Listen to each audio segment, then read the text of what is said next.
हे friends, स्वागत है आप सभी का movie stock movie explain channel पे, जिस पर आज मैं रीकैप करने वाली हूँ यू के सीजन 5 के एपिसोड 1st to 5th को। तो चलिए अब आपका टाइम बिल्कुल भी ना वेस्ट करते हुए शुरू करते हैं इस वीडियो को, वो भी स्पॉइलर वार्निंग के साथ। लेकिन उससे पहले मेरी एक छोटी सी रिक्वेस्ट, वीडियो को लाइक, शेयर और चैनल को सब्सक्राइब करने की।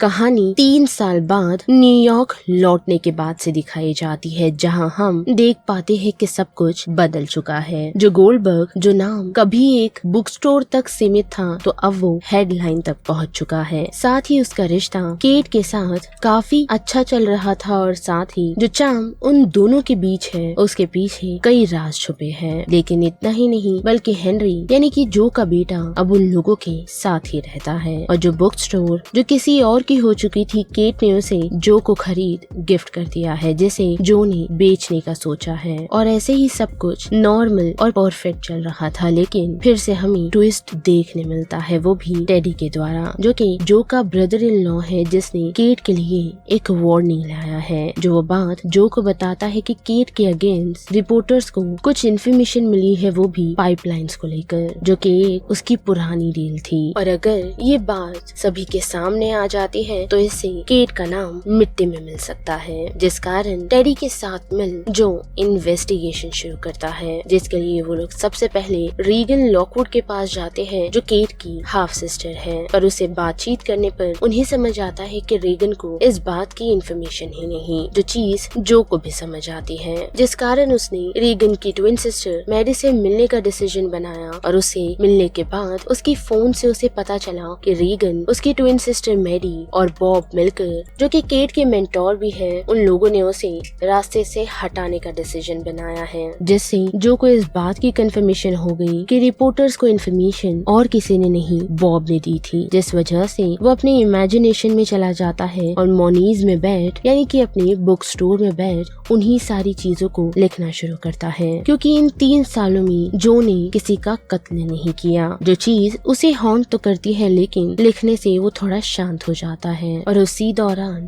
केट वहाँ पहुँचती है और जो के लिखे हुए इमेजिनेशन को पढ़ वो काफी हैरान है, जिस कारण वो वापस घर लौट जाती है। और कुछ समय बाद जब जो घर के लिए निकल रहा होता है, तो उसे स्टोर में किसी के होने का एहसास होता है, जो एहसास गलत नहीं होता, क्योंकि वहाँ ब्रॉन्टे नाम की एक लड़की अक्सर रात के वक्त यहाँ आती रहती है और कुछ किताबों को बोरो कर उसे पढ़ती रहती है। और इस बार भी वो जो से पूछ एक किताब अपने साथ ले जाती है, उसे यही प्रॉमिस कर कि वो लौट कर नहीं आएगी। जिसके साथ साथ हम देख पाते हैं कि केट बॉब से बात करने के लिए पहुंचती है और उसी बातचीत के दौरान बॉब उसे सब कुछ सच बता देता है कि हाँ, उसने ही रिपोर्टर्स के साथ वो सारी इन्फॉर्मेशन लीक की थी। लेकिन इतना ही नहीं, बल्कि उसे रीस मॉन्ट्रोस की मौत के बारे में भी कुछ न कुछ इन्फॉर्मेशन है, जो सुनकर केट हैरान हो जाती है और वापस घर चली जाती है, जहाँ पहुँच वो जो को इन सारी बातों के बारे में बताती है, इस डर से कि जो और केट की लाइफ बर्बाद ना हो। लेकिन साथ ही उसने जो को ये जिम्मेदारी दी है कि वो बॉब को खत्म कर दे, जो करता भी है, सभी लोगों को ये दिखाते हुए कि बॉब ने सुसाइड किया है, क्योंकि उसे इस बात का पछतावा था कि केट के खिलाफ उसने गलत इन्फॉर्मेशन लोगों तक पहुंचाने की कोशिश की। जिसके बाद के हम देख पाते हैं कि फिर से वो मोनीज में लौट चुका है, जहाँ फिर से उसकी मुलाकात ब्रॉन्टे से हो जाती है, जिसने किताब लाई है। पर जो उसे देखकर खुद को रोक नहीं पाता और शॉप को रीओपन करने का डिसीजन बना लेता है, साथ ही उसे जॉब के लिए ऑफर भी करता है, जिसके लिए ब्रॉन्टे मान जाती है। जिसके बाद हम फिर से देख पाते हैं कि जो बेसमेंट में लौट आया है, जहाँ उसे वही सारी पुरानी बातें याद आ रही है, उस ग्लास केश को देख, मानो जैसे पुराना जो गोल्डबर्ग वापस लौट रहा हो। जिसके बाद एक और दिन, जहाँ हम देख पाते हैं कि जो गोल्डबर्ग की लाइफ में एक और परेशानी खड़ी है, और हम देख पाते हैं कि जो और केट हेनरी के स्कूल आ पहुँचे हैं, जहाँ आकर उन्हें पता चलता है कि हेनरी ने रीगन की बेटी ग्रेचा की नाक फोड़ दी है, वो भी काफी वायलेंटली। पर वहाँ की सिचुएशन थोड़ी अलग है, क्योंकि हम देख पाते हैं कि प्रिंसिपल जो और केट के पास्ट के बारे में जानने की कोशिश करती है, खास करके जो कि उसका पास्ट कैसा गुजरा है, क्योंकि अक्सर जो पास्ट में हुई पेरेंट्स के साथ चीजें होती है, वो कभी कभी बच्चों पर असर कर जाती है। साथ ही जिस सिनेरियो से वो गुजरा है उसके लिए उसे थेरेपी की जरूरत है, जो मानना जो का नहीं, क्योंकि जिस पास्ट को वो भुलाने की कोशिश कर रहा है उसी को प्रिंसिपल खरीदने की कोशिश कर रही होती है, लेकिन जो वह खुद को कंट्रोल करता है, क्योंकि अगर रीगन ने अपनी कंप्लेन वापस नहीं ली तो हेनरी को स्कूल से निकाल दिया जाएगा, जिस वजह से केट अपना पॉलिटिकल दिमाग चलाती है और सभी लोगों को डिनर के लिए इनवाइट करती है ताकि वो लोग बैठकर एक प्रॉपर डिसीजन पर आ सके। लेकिन हम देख पाते हैं कि डिनर के दौरान रीगन अपनी फैमिली के साथ नहीं बल्कि मैडी को भी ले आती है ताकि सभी लोगों के सामने वो केट और जो को बेइज्जत कर सके। पर केट भी पीछे नहीं हटती, क्योंकि हम देख पाते हैं कि खुद के सपोर्ट के लिए उसने डैडी को भी बुलाया है। जिसके बाद डिनर टेबल पर कन्वर्सेशन शुरू होती है, पर वो कन्वर्सेशन जल्द ही कन्फ्रंटेशन में बदल जाती है, जहाँ हम देख पाते हैं कि रीगन जो और केट से डिमांड करती है कि वो लोग उससे माफी मांगे और साथ ही केट अपनी पोजीशन से रिजाइन कर दे, क्योंकि उसे इस बात का पता है कि बॉब को उन दोनों ने ही मारा है। पर केट और जो इस बात को झुठला देते हैं, तो वही टेडी भी उनका साथ देते हुए यही कहता है कि उसने फुटेजेस देखी है तो रीगन को उन लोगों पर झूठा इल्जाम नहीं लगाना चाहिए। साथ ही सिचुएशन शांत हो उससे पहले ही हम देख पाते हैं कि हेनरी एक छोटी सी नाइफ लेकर हेगन पर फेंक देता है, मानो जैसे जो का बचपन हमें उसमें नजर आ रहा हो। जिन सिचुएशन से चढ़कर रीगन केट को ये धमकी दे देती है कि वो जल्द ही सीईओ की पोजीशन उसे सौंप दे, वरना उसके जो भी काले चिट्टे उसने छुपा कर रखे हैं वो उसे जरूर बाहर निकालेगी। जिससे माहौल शांत हो जाता है और शाम के बाद हम देख पाते हैं कि जो और केट की कन्वर्सेशन में जो ने केट से ये कह दिया है कि उन्हें रीगन का कुछ न कुछ करना होगा, वरना ये उनकी फैमिली के लिए खतरा बन सकती है। जो सुन केट काफी ही हैरान है, क्योंकि जो उसने बॉब के साथ किया उसके बाद उसे रातों को नींद नहीं आती और वो सेम चीज रीगन के साथ नहीं करना चाहती, बल्कि इन सारी सिचुएशन से वो खुद ही डील करेगी। ऐसा कहकर जो को वो शांत कर देती है, पर जो कहा शांत रहने वाला, क्योंकि हम देख पाते हैं कि उसने केट की नहीं सुनी और एक रात वो ऑफिस जा पहुंचता है, जहां रीगन और उसका हस्बैंड हैरिसन ऑफिस में कुछ प्राइवेट मोमेंट शेयर कर रहे होते हैं। और तभी ही जो अंधेरे का सहारा लेकर रीगन को बेहोश कर हैरिसन को स्टोर रूम में लॉक कर देता है। जिसके बाद वो घर लौट हेनरी से बातचीत करता है और उसकी माँ लव क्वीन के बारे में उसे सच्चाई बताता है कि वो कितनी भी बुरी क्यों ना हो, लेकिन वो हमेशा हेनरी से प्यार करती थी। साथ ही जो भी चीजें हेनरी के दिमाग में चल रही है उसके लिए उसे कोई बात करने वाला चाहिए। जो देख केट खुश तो है लेकिन थोड़ी सस्पिशियस हो जाती है जब वो जो से बात करती है बॉब की सिचुएशन को लेकर, तो जो उसे यही बताता है कि जो उसने किया अपनी फैमिली के लिए किया, जिस वजह से वो गिल्टी नहीं, पर वो चीज अभी तक केट में से नहीं निकल रही है, जिस वजह से उसने ये डिसीजन बनाया है कि जो भी चीजें उन दोनों ने की थी उसे आगे चलकर वो लोग वापस अपनाएंगे नहीं, बल्कि हेनरी के लिए उन्हें एक अच्छा पेरेंट्स बने रहना है। और उसी दौरान केट को किसी का कॉल आता है जो उसे धमकियां दे रहा है कि वो कोर्ट में जाएगी, क्योंकि हेनरी ने उसकी बेटी के साथ अच्छा नहीं किया। जो देख जो काफी शौक है और उसे रियलाइज होता है कि उसने जिसे मौनी में कैद कर रखा है वो और कोई नहीं मैडी है। फिर क्या हम देख पाते हैं कि जो गोल्डबर्ग के हाथों से धीरे धीरे सारी चीजें निकलती जा रही है, क्योंकि ग्लास केज में कैद जिस मैडी को उसने फ्री करने का सोचा था वो मैडी उसके अगेंस्ट हो चुकी है, क्योंकि उसे अब ऐसा सच में लगने लगा है कि केट और जो ने ही मिलकर बॉब को मारा था। साथ ही उसकी बहन रीगन सच कह रही थी, जिस वजह से जो उसे वही बंद रहने देता है। साथ ही जो के खुद के जिंदगी के रिश्ते कमजोर पड़ना शुरू हो चुके हैं, क्योंकि हम देख पाते हैं कि केट जिसके लिए जो ने अपने सभी पुराने पैतरे बंद कर दिए थे और उससे लड़ने की कोशिश की थी, वही अब उससे इमोशनली दूर होती जा रही है। घर में साथ रहने के बावजूद भी उनके बीच एक खामोशी है जो काफी कुछ कह रही थी। लेकिन इसी बीच एक छोटी सी रोशनी की किरण बनकर आती है ब्रॉन्टे, जिसे जो ने दोबारा मॉनीज में काम करने के लिए रख दिया है। साथ ही साथ उसे ऊपर का कमरा रहने के लिए भी दिया। लेकिन इतना ही नहीं बल्कि वो दोनों एक साथ बुक शॉपिंग पर भी जाते हैं, जो दिखने में हमें काफी नॉर्मल लगता है, लेकिन जो के लिए वो नॉर्मल से कुछ ज्यादा ही है। जैसे कि कंफर्ट, एक स्पार्क और एक छोटा सा कनेक्शन जो धीरे धीरे बढ़ता जा रहा है। जिसके साथ साथ ब्रॉन्टे उसे एक लिटरेसी उसी सेंटर ले जाती है जहाँ उन लोगों की मुलाकात उसके एक्स क्लेटन से होती है। एक टॉक्सिक एक्स जो न सिर्फ अपनी जहरीली बातों से बल्कि उसे पब्लिकली भी ह्यूमिलिएट करता है, क्योंकि ब्रॉन्टे ने जो काफी समय पहले लिखी हुई सेंशुअल पोएम्स को वो सभी के सामने रिवील कर देता है, साथ ही साथ उसके असली नाम को भी, और उसने क्लेटन को किस तरह से इस्तेमाल किया, जिसे ब्रॉन्टे पूरी तरह टूट जाती है और वहाँ से निकल वो सीधा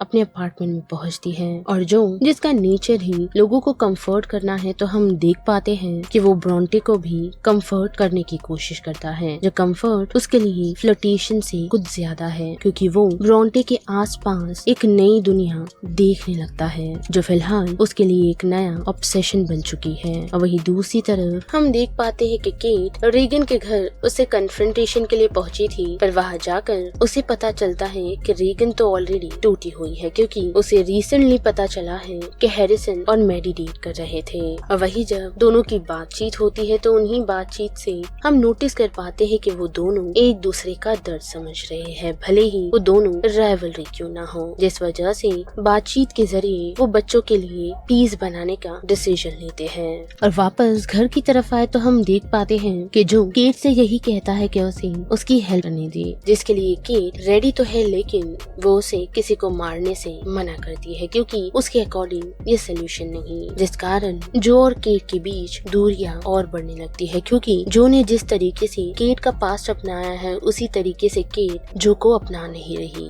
जिस कारण उनका कनेक्शन थोड़ा फ्रेजाइल होने लगता है। फिर आता है एक ट्विस्ट जहां हम देख पाते हैं कि एक लाइव ब्रॉडकास्ट में रीगन ने मैडी बनकर सभी लोगों को ये कह दिया है कि उसका वोट रीगन की तरफ है, जैसे केट का करियर ऑलमोस्ट डिस्ट्रॉय हो सकता है, जिस वजह से जो का दिमाग चलता है और वो प्लान बनाता है कि अगर रीगन मैडी बन सकती है तो मैडी रीगन क्यों नहीं, जिसे वो उसी के खिलाफ इस्तेमाल भी कर सकता है, जिस कारण वो अपने न्यू प्लान पर वर्क तो कर रहा है, जिसे मेंटली उसे प्रिपेयर करना है, लेकिन मैडी उस पर भरोसा नहीं करती, जिस कारण जो के सभी एफर्ट्स बेकार लगते हैं। लेकिन जब उसकी बातचीत ब्रॉन्टे से होती है तो उसी बातचीत में जो को समझ आता है कि मैडी को कन्विंस करने के लिए उसे एक एंगल रिक्वायर्ड है, जहाँ वो उसे ऐसा दिखा सके कि रीगन ने उसे हमेशा गलत चीजों के लिए इस्तेमाल किया और कभी उसके बारे में नहीं सोचा। लेकिन इतना ही नहीं, बल्कि हम ये भी देख पाते हैं कि केट रीगन से मिलती है, जिसने फिलहाल केट को फोर्सफुली उसकी पोजीशन से रिजाइन करने के लिए कहा है,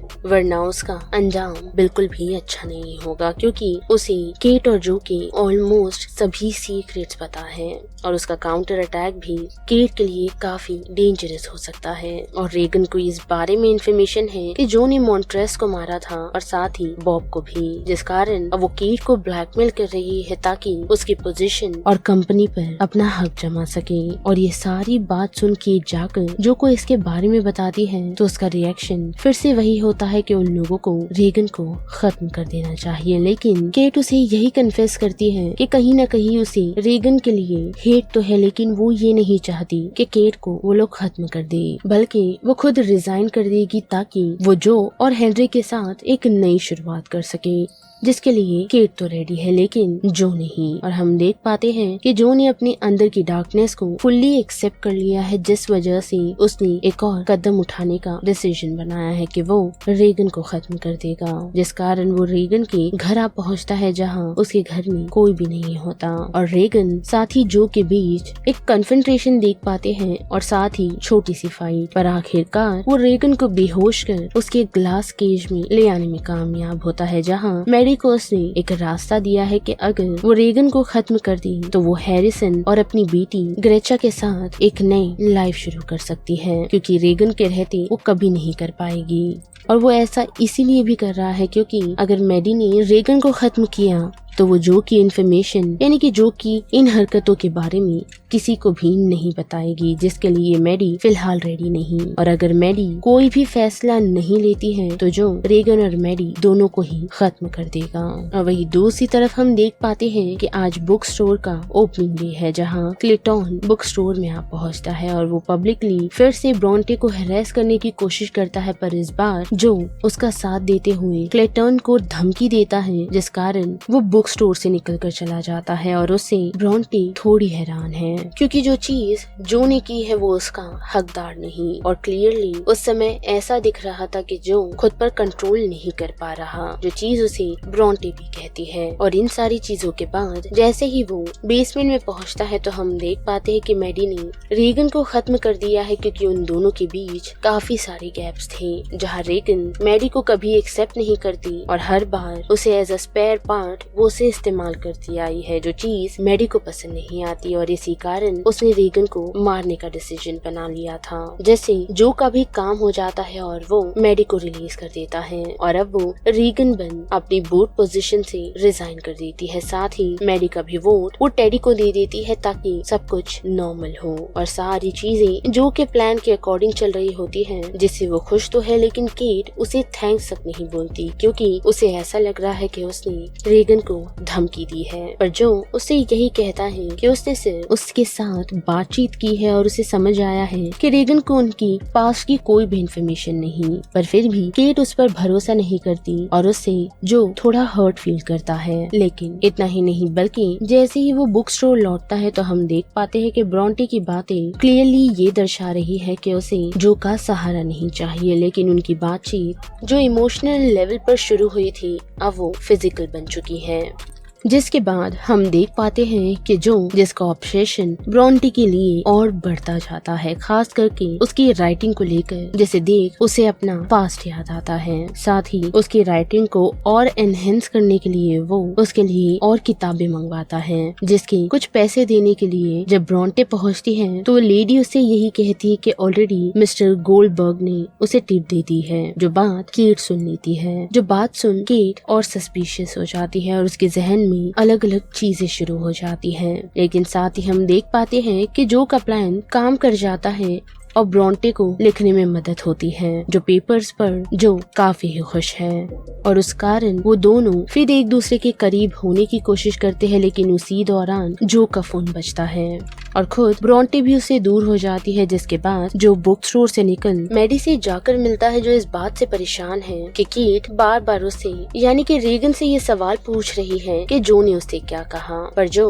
उसे शांत रहने के लिए कहता है और ये भी बताता है कि वो सारी चीजें कंट्रोल कर लेगा, तो उसे शांत रहने की जरूरत है। और वही दूसरी तरफ हम ये भी देख पाते हैं कि केट ने टेडी को जो का सच बता दिया है और साथ ही उसे मैरियन के बारे में भी पता चला है, जो काफी समय से मिसिंग है। और वही दूसरी तरफ जब जो बुक स्टोर पर लौटता है तो उसके लिए ब्रोंटे ने एक लेटर छोड़ा है, जिसमें उसने सिर्फ उसे यही लिखा है कि वो उसे छोड़कर जा रही है, जिस कारण जो इन चीजों को समझ नहीं पाता और ब्रोंटे को तलाश करना शुरू करता है। और उसी दौरान उसे ब्रोंटे का कॉल आता है, जो सिर्फ उसकी आवाज सुनना चाहती थी, जिससे जो थोड़ा सस्पिशियस होता है और उसे ऐसा लगता है कि क्लेटन उसे नुकसान पहुंचाना चाहता है, जिस वजह से उसने जो को कॉल किया। और ऐसे कर वो ब्रोंटे की लोकेशन ढूंढने में कामयाब होता है। पर जैसे ही वो ब्रोंटे की लोकेशन पर पहुंचता है तो टीजर से वो उसे बेहोश कर देती है, ये समझ कि वो कोई इंट्रूडर है। और जैसे ही जो को होश आता है तो ब्रोंटे उसे कन्फेस करती है कि वो यहाँ क्लेटन के साथ आई थी, पर अब सब कुछ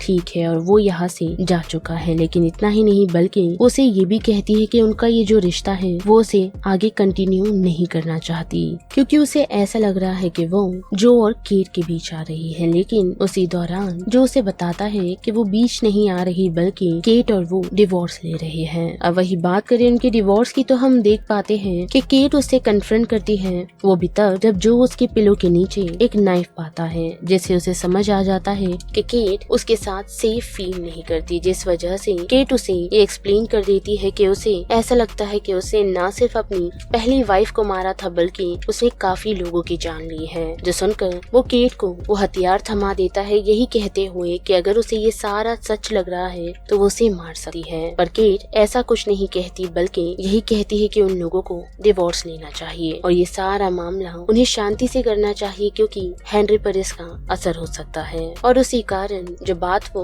ब्रोंटे को बताता है वो उससे शांत होती है और वो दोनों एक साथ अच्छा वक्त गुजारते हैं। वही दूसरी तरफ हम देख पाते हैं कि केट रीगन से मिलने उसके घर पहुंची है, जहां उसकी मुलाकात मैडी से होती है और घबराहट के कारण मैरी केट को सब कुछ सच बता देती है कि रेगन अब इस दुनिया में नहीं, जिसे उसने खुद ही मारा है और उसका उसे कोई भी पछतावा नहीं, क्योंकि जो ने उसे रेगन की सच्चाई दिखाई थी। जो बात जान केट उसे शांत रहने के लिए कहती है और टेडी को इस बात की इन्फॉर्मेशन भी देती है। लेकिन इतना ही नहीं बल्कि टेडी को उसने बॉब के सुसाइड की इन्फॉर्मेशन भी दे दी है, जिस कारण टेडी थोड़ा स्टेप बैक कर चुका है। और वही हम देख पाते हैं कि ब्रॉन्टे जो के साथ काफी पीस महसूस तो कर रही थी, लेकिन तभी फिर से क्लेटन आ पहुंचता है, जिस कारण जो फिर से उसे शांत करने की कोशिश करता है। लेकिन फिर उन दोनों के बीच हम लड़ाई देख पाते हैं, जिस लड़ाई के दौरान गुस्से में ही क्लेटन को जो बड़ी बेरहमी से मार देता है और ब्रॉन्टे जिसकी फ्रेंड वहाँ मौजूद होती है, जो इन सारी चीजों को लाइव स्ट्रीम कर रही होती है और सभी के सामने। साथ ही ब्रॉन्टे को यही कहती है कि हमने इसे पकड़ लिया लुइस, जो सुनकर जो हैरान है क्योंकि उसे समझ आ गया है कि लुइस ने उसे फंसाया है। और यहीं पर ये रिकैप खत्म होता है, जिस बारे में आप सभी की क्या राय बनती है उसे लेकर आप मुझे कमेंट सेक्शन में बता सकते हो। साथ ही वीडियो पसंद आई तो वीडियो को लाइक शेयर और चैनल को सब्सक्राइब करना मत भूलिएगा। बाकी मैं मिलूंगी आपसे फिर किसी मूवीज या सीरीज के रिकैप के साथ। तब तक के लिए आप movie stock movie explain channel के बाकी वीडियोस को एंजॉय कीजिए। Till then bye.